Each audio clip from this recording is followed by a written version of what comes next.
You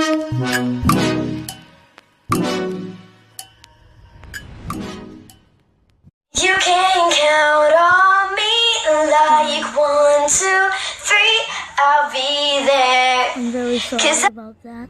Hey guys, today we're gonna... Wait. Sorry.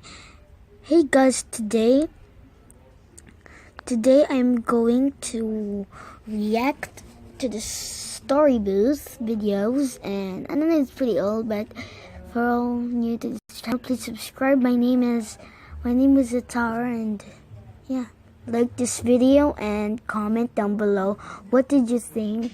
And yeah, this is my first time. I'm a small YouTuber. I only have like 23 subscribers, so yeah, thank you. I was singing with my mom and my sister in the praise team. I got out of the church that day to go to my mom's car, and I see this red car, and it starts driving up to me. I try to walk away as quickly as possible to get to my mom's car, and then the red car just stops me.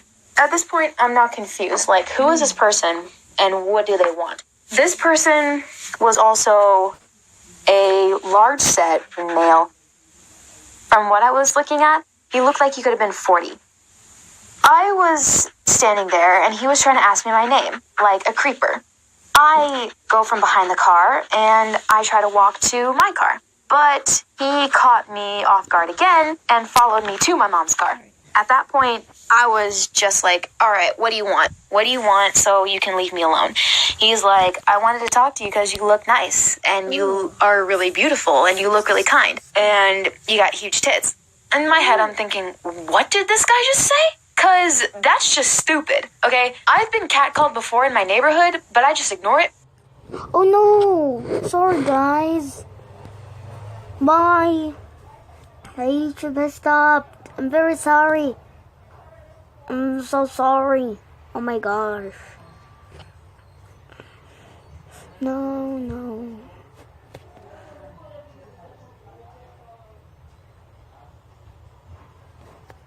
Now, maybe you should try another one, something. This one, just like another thing, so yeah. Just watch it. So this incident happened when I was in high school, when I was a sophomore. My boyfriend at the time, which is my boyfriend still right now, had a weed brownie that he got from that morning from his cousin. And he freaked out because he saw the K-9 unit in front of the school, and he thought that he was going to be caught. So I said, okay, let's take it. And I was foolish because I have never taken a weed brownie before, so I didn't know how they worked or how they affect you. So we took it, and I took a little less than half, and I felt fine at the moment. I thought it was an instant thing. So we walked to first period, and which was PE. And we were playing tennis when I started feeling a little woozy, and I was laughing at everything. And once first period ended, I went to the girls' locker room, and once I got in there, the whole room started going in circles. I started getting dizzy, and I felt like I was on a boat. And I told my friend, oh my God, I think the brownie hit. And she was like, really? And I'm like, yes. And I couldn't stand straight. I was freaking out. So I walked to second period, and my mouth started getting so dry instantly, as if there was sandpaper in my mouth. Ooh. I sat down in my second period, and again, the whole room started going around and around, and in slow motion. My teacher walked up to me in slow motion, and he said, are you okay? And I said, no, can I please go to the nurse? I was just freaking out on the way. And once I got to the nurse, they sat me down and gave me ice cold water. And my arm just jerked, and I accidentally threw the water on the floor, and the nurses got mad, and I started crying. And they asked me, what do you feel? Have you taken any medication? And me, being in not the right state of mind, said, I took a weed brownie this morning. So they freaked out, and they called the vice principal in, and the vice principal was mad. She had a stern look on her face, and I don't remember anything she told me to this day. But all I remember was holding her hand because I thought I was going to fall off the 2-foot chair I was sitting on. I just remember seeing myself out of my body. Once my mom got there to pick me up, she didn't know what was going on. And when she found out, she was so mad. And on the way home, I was crying and sobbing, and still everything was going in slow motion. Me and my grandma at the time were in a fight, and once I got home, I just ran to her and hugged her and cried and said, I'm sorry, I was wrong, I'm sorry. And the whole day, I just felt the same way I did in the morning. Do I regret it? Yes, at school. But do I regret it? No, because if it wasn't for that brownie, I probably would have still not talked to my grandma, and that helped rekindle our relationship. Aww. So please don't do drugs, kids, especially at school, because you would have a really bad reaction like I did. Yep. That's very true. But we're gonna go and Oh my god, and we totally jumped off the cliff and had to swim all the way to shore because the dog chased us all the way again. again, we're gonna like watch 3 one. This is my second one. Also, I recommend you to subscribe Jessie V and yeah. When I was in grade 8, I had a best friend named Chloe. We hung out on the swings at recess, we sat together at lunch and traded sandwiches from time to time, and we always took the same bus home after school. We were like 2 peas in a pod, rarely separated. Well, that soon changed when Chloe got a boyfriend halfway through the year. He was a boy named Tom that was known as one of the school's biggest bullies. Everyone was extremely intimidated by him and tried to stay on his good side. Once, I had seen him throw a kid's backpack over the roof of the school for no reason. He just seemed to take pleasure in ruining people's days. So when Chloe asked me to sit with him and his friends at lunch every day, I couldn't say no. I didn't want to lose her as a friend, and I didn't want to upset him. So I pretended to support their relationship, even though I knew Tom was a bad guy. Well, one day a new girl named Jenna was introduced to our class. She looked very shy and nervous and had no one to sit with at lunch, so she sat by herself. I timidly asked Tom and his friends if I could invite her to sit with us, and they instantly started laughing, as if I had told them a hilarious joke. Tom then picked up a couple chips from his lunch and threw them over at her table where she was quietly reading a book. She looked startled but didn't try to stand up for herself. I remember feeling so bad for her in that moment, but I didn't have the courage to say anything. For the next week, Tom and his friends would bother her during lunchtime. They would roll up pieces of paper to throw in her hair and would constantly call her the weird loner girl. I was so shocked that Chloe was allowing her boyfriend to treat another human being this way. And I started feeling really embarrassed that I was sitting with these horrible bullies. Because by not standing up for Jenna, I looked like one too. So the next day, I decided to make a change, even if I knew it would impact me negatively. So instead of sitting with Chloe and Tom, I went and sat beside Jenna. She looked really happy to finally have someone to keep her company. But right away, I noticed that Tom and his friends were giving me dirty looks and whispering to each other. And it didn't take long for them to start treating me the way they did her. Crumpled paper was thrown at me, and I was beginning to be called Weird Girl number 2. But all I can think was, at least Jenna isn't going through this alone. I finally decided that this was enough and took Jenna with me to see the principal. that's nice. We tried the best we could to tell her what was happening, but she told us that if there was no proof of bullying, she couldn't do anything. Whenever a teacher was around, Tom would act normal, and the minute she left the room, for a few minutes, he would continue harassing us.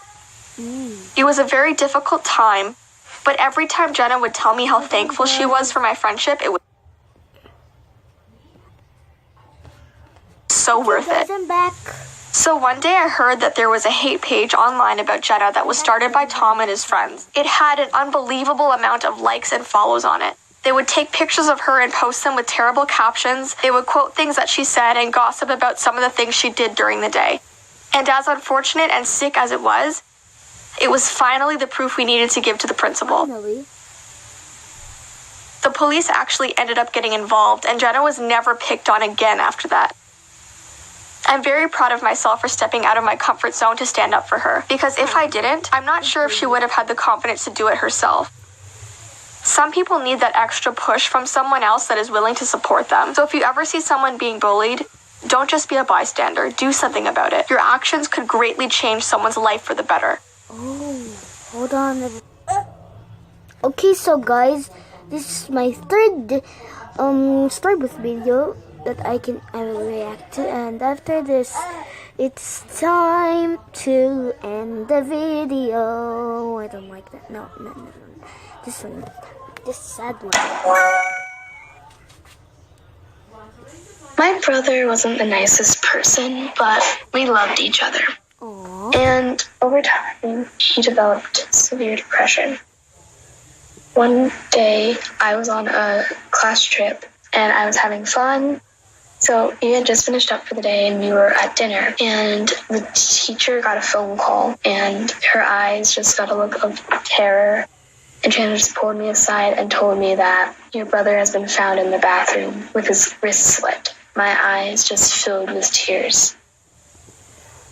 I went home from the trip early, and I didn't get to see him. They said I shouldn't have to see him like it.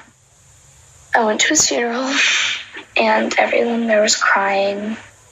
We opened his casket so everyone could see him one last time and say goodbye, and I couldn't go over there. I kind of just had a mental breakdown right then and there at his funeral. I just had to leave and go home. I couldn't take it. I didn't get to see him being buried. I would just lay in my room, not come out, and my mom would bring me food and be like, try to eat this, honey. And I would tell her, but I never really ate it. I lost a total of 30 pounds during that time. Eventually, I started to come out more and kind of got to the fact that he was gone. We boarded up his room, and we never went in there. I didn't go to school for about 3 months, and when I finally did, everyone would just stare at me and look at me and just say, she's really here, and I can't believe she actually came here. I started talking to a therapist because my doctor recommended that. My mom just did everything she could to help me and my sister get through it. One day I saw my mom talking to a guy, and he said, okay, so we're going to put the wall right here. And it turns out they were going to board up my brother's room permanently by putting another addition to the wall. I didn't want that to happen, so I told my mom no, but she told me they were going to do it anyway. But before they put up the wall, I went in there and I took everything out of the room that I wanted to remember him by. The main thing that I wanted to take was one of his best hockey trophies. My brother loved hockey, and he had a great trophy that he got to take home after they won the championship. I saw the trophy, and it sits in my room, staring at me, just taunting me. A lot of the times I walk to the cemetery where he's buried, and I just sit there and talk to him, I guess. I still miss him, and every day I just think, what could I have done?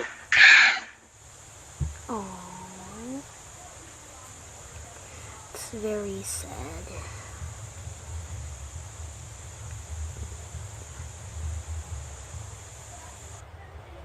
Okay. So guys, that's the end of the video. Hope you like it. So yeah, bye bye.